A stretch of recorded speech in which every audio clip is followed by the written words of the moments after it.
السلام علیکم میرے پیارے پیارے ویورز، ویڈیو اچھی لگی تو لائک شیئر اینڈ سبسکرائب کر دیجیے گا۔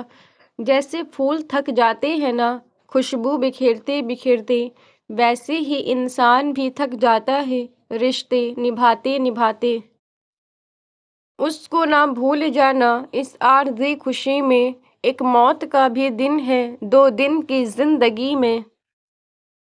اب درندوں سے نہ حیوانوں سے ڈر لگتا ہے، کیا زمانہ ہے کہ انسانوں سے ڈر لگتا ہے۔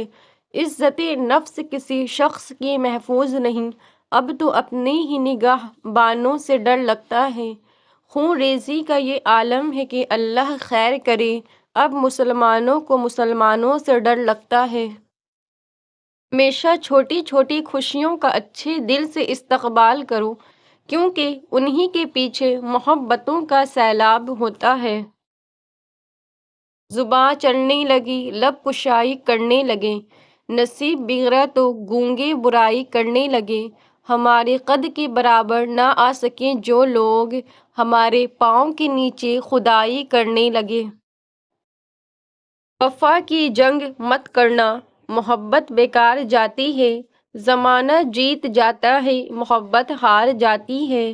ہمارا تذکرہ چھوڑو، ہم ایسے لوگ ہیں جن کو نفرت کچھ نہیں کہتی، محبت مار جاتی ہے۔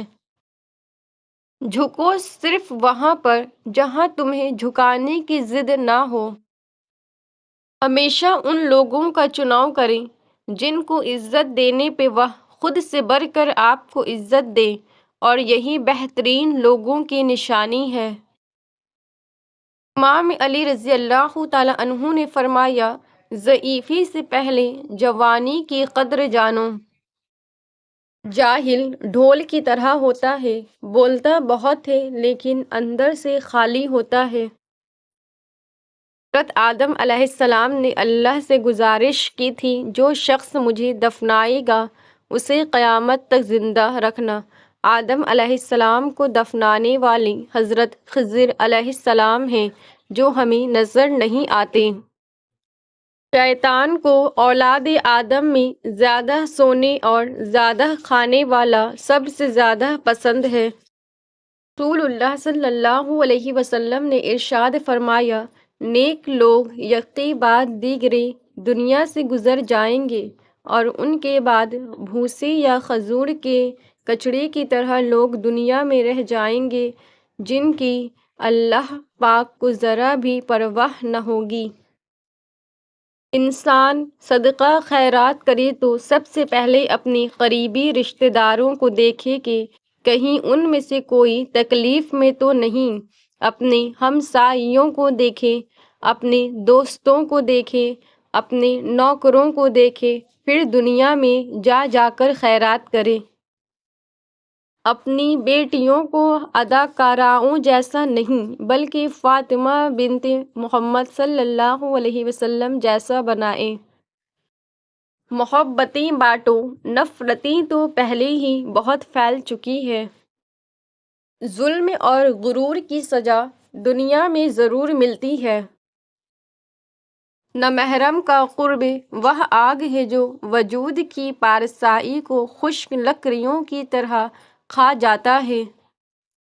گاڑی اپنی اپنی ہو، اسمارٹ فون بھی اپنا اپنا ہو، بیٹوں کے پاس پوشن گھر بھی اپنے اپنے ہوں، بہوؤں بیٹیوں کے پاس زیور بھی اپنے اپنے ہوں، لیکن جب بڑی عید آئے تو قربانی ایک ہی کافی ہے۔ دین کے معاملے میں ایسے تنگ دل اور ناشکرے لوگوں کو بھول جاتا ہے کہ جنت اور جہنم بھی اپنی اپنی ہے۔ 2 چیزوں پر بھروسہ نہ کرنا، ایک صحت اور دوسری چیز دولت، کیونکہ صحت کبھی بھی بگڑ سکتی ہے اور امیری کبھی بھی فقیری میں بدل سکتی ہے۔ اے اللہ، جو میرے مقدر میں نہیں لکھا اس کی کوشش اور تمنا میں مجھے مبتلا نہ کرنا، اور جو میرے تقدیر میں لکھ دیا ہے اسے میرے لیے آسان کر دینا۔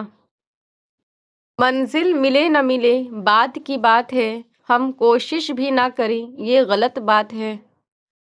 ضرورت مند کی جائز حاجت پوری کرنا 1 مہینے کے اعتکاف سے بہتر ہے۔ نماز کا رہ جانا دنیا کے ہر نقصان سے بڑا نقصان ہے۔ دنیا میں سب سے اعلیٰ ڈگری حفظ قرآن کریم کی ہے۔ سمجھدار انسان تمام انسانوں سے کچھ نہ کچھ سیکھتا ہے، خواہ دوسرا انسان استاد ہو یا گیٹ پر کھڑا چوکیدار۔ ہمیں گرتا ہوا دیکھنا چاہتے ہیں، ہائے ہمارا سہارا لے کر اٹھنے والے لوگ۔ سنو، صبر رکھو، آنے والا کل بہت خوبصورت ہوگا انشاءاللہ۔ مسکراہٹ خوبصورتی کی علامت ہے اور خوبصورتی زندگی کی علامت ہے۔ عورت جیسے جیسے ترقی کر رہی ہے ویسے ویسے فحاشی پھیل رہی ہے۔ گھر کا مرد ظالم بنتا جا رہا ہے اور باہر کا مرد ہمدرد بنتا جا رہا ہے۔ میں لوگوں سے ملاقاتوں کے لمحے یاد رکھتا ہوں، میں باتیں بھول بھی جاؤں تو لحظے یاد رکھتا ہوں۔ محفل نگاہیں مجھ پہ جن لوگوں کی پڑتی ہے، نگاہوں کے معنی و چہرے یاد رکھتا ہوں۔ ذرا سا ہٹ کے چلتا ہوں زمانے کی روایت سے کہ جن پہ بوجھ میں ڈالوں وہ کندھے یاد رکھتا ہوں۔ میں یوں تو بھول جاتا ہوں خراشیں تلخ باتوں کی، مگر جو زخم گہرے دے وہ رویے یاد رکھتا ہوں۔ جس کو طوفان سے الجھنے کی ہو عادت محسن، ایسی کشتی کو سمندر بھی دعا دیتا ہے۔ زمانہ دوست ہو جائے تو بہت محتاط ہو جانا کہ اس کا رنگ بدلنے میں ذرا سی دیر لگتی ہے۔ کوئی جو خواب دیکھو تو اسے فوراً بھلا دینا کہ نیندیں ٹوٹ جانے میں ذرا سی دیر لگتی ہے۔ کسی کو دکھ دینا تو اتنا سوچ کر دینا، کسی کی آہ لگنے میں ذرا سی دیر لگتی ہے۔ بہت ہی معبر ہے جن کو محبت راس آ جائے، کسی کو راہ بدلنے میں ذرا سی دیر لگتی ہے۔ ایک بات آ گئی ہے بہت کھل کے سامنے، ہم نے مطالعہ جو کیا ہے سماج کا، ایک مسئلہ ہے سارے گھرانوں میں مشترک، ہر گھر میں ایک فرد ہے ٹھہرے مزاج کا۔ پتھر تھا مگر برف کے گالوں کی طرح تھا، ایک شخص اندھیروں میں اجالوں کی طرح تھا، خوابوں کی طرح تھا نہ خیالوں کی طرح تھا، وہ علم ریاضی کے سوالوں کی طرح تھا، الجھا ہوا ایسا کہ کبھی کھل نہیں پایا، سلجھا ہوا ایسے کہ مثالوں کی طرح تھا، وہ مل تو گیا لیکن اپنا بھی مقدر، شطرنج کی الجھی ہوئی چالوں کی طرح تھا، وہ روح میں خوشبو کی طرح ہو گیا تحلیل، جو دور بہت چاند کے حالوں کی طرح تھا۔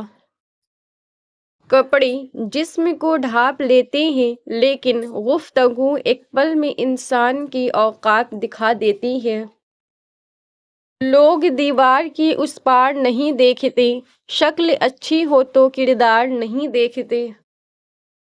لوگ وہ کتنے خوش نصیب تھے جن کو حضرت محمد صلی اللہ علیہ وسلم کی آواز سننا نصیب ہوتی تھی۔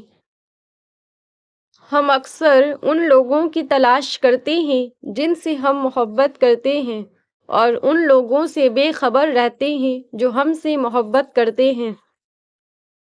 موت کو یاد رکھنا نفس کی تمام بیماریوں کا علاج ہے۔ میں تو اس قابل بھی نہیں تھا جتنا میرے اللہ نے مجھے نواز دیا۔ جو شخص جھوٹی قسم کھاتا ہے وہ اپنے گھر کو ویران کرتا ہے اور اس کی گھر سے خیر و برکت اٹھ جاتی ہے۔ کسی بھی چیز سے پریشان ہونے کی ضرورت نہیں ہے اے انسان، نہ تو یہ درد ہمیشہ رہنے والا ہے اور نہ ہی یہ زندگی۔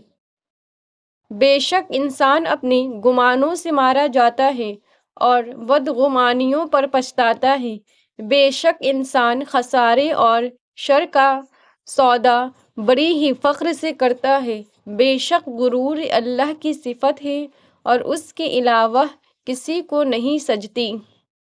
اے بندے، جس نے تجھے بنایا ہے اس سے بہتر تجھے اور کون سمجھے گا، بس تو اپنے رب پر بھروسہ تو رکھ۔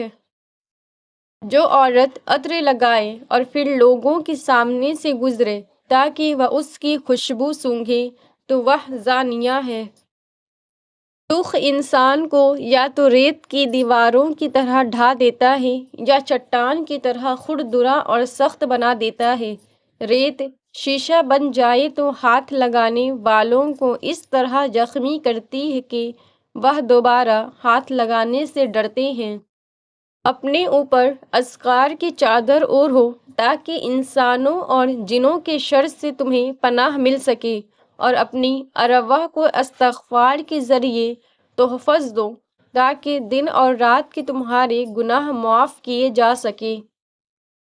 اللہ سب کی فیملی کو حفظ و امان میں رکھے، سب کے گھروں کو آباد رکھے، بے چینی کا باعث بننے والے معاملات کو اپنی رحمت سے دور فرمائے، آمین۔ دل کی عمارتوں میں کہیں بندگی نہیں، پتھر کی مسجدوں میں خدا ڈھونڈتے ہیں لوگ۔ عقل کہتی ہے کہ مالا مال ہو، عشق کہتا ہے کہ پائمال ہو۔ عقل کہتی ہے کہ تخت شاہانہ ملے، عشق کہتا ہے کہ ویرانہ ملے۔ عقل کہتی ہے کہ چل بازار کو، عشق لے جاتا ہے کوئی یار کو۔ وہ جو ایک نقطۂ نور تھا، میری عقل میرا شعور تھا، جو سمجھ لیا تو صنم بنا، جو نہ سمجھ سکے تو خدا ہوا۔